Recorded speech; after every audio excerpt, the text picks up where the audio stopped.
દર વખતે આપણને આવે ચૂંટણી આવે એટલે શું કે તમને હારા રોડ રસ્તા બનાવી દેવું ને તમને હારી ગટારું દેવું ને તમને મકાન કરી દેવું ને ઓલું કરી દેવું ને વાયદાઓ કરે. 5 વર્ષ પછી આપણે કોઈ પૂછવા જઈએ છીએ?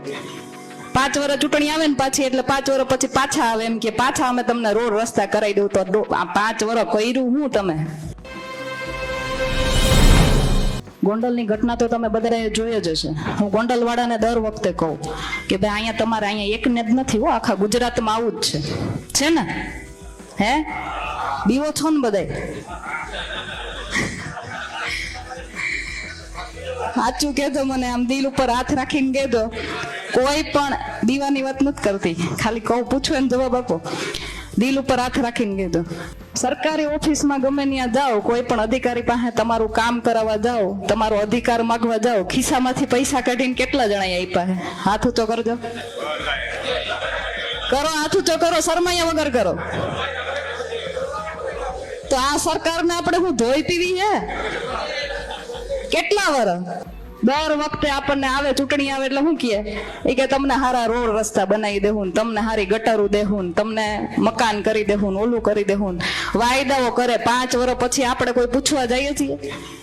5 વર્ષ ચૂંટણી આવે ને પાછી એટલે 5 વર્ષ પછી પાછા આવે એમ કે પાછા અમે તમને રોડ રસ્તા કરાવી દઉં. તો આ 5 વર્ષ કર્યું હું તમે? અરે તોય આપણે ભોળા ખેડૂતો, ભોળી પ્રજા ગુજરાતની, આપણને કોક એમ કે અમે તમને આ કરી દેવું એટલે આપણે એની ઉપર વિશ્વાસ કરીને ચૂંટણી ટાઈમે કમળનું બટન દબાઈ આવીએ છીએ ને. આ વખતે આ ભૂલ નથી કરવાની હો. આ વખતે આવે ને તો પૂછજો એને કે આ 30 વર્ષ શું કર્યું તમે ગુજરાતમાં? 30 વર્ષથી હું કરતા હતા? અમારો જે કિંમતી વોટ છે એ કિંમતી વોટની ખરીદી કરીને તમે અમને હા ઉલ્લુ બનાવ્યા છે. આ બોલવાની તેવડ જદી તમારામાં આવશે ને તેથી ઈ લોકોની ઉભા રહેવાની તેવડ નહીં રહે તમારી સામે.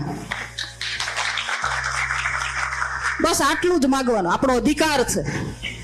આપણા જે સ્વતંત્ર સેનાનીઓ છે ને ઈ એના જીવના જોખમે આપણને આઝાદી એટલે નથી આપી ગયા કે આપણે આવા નેતાઓની ગુલામી કરીએ.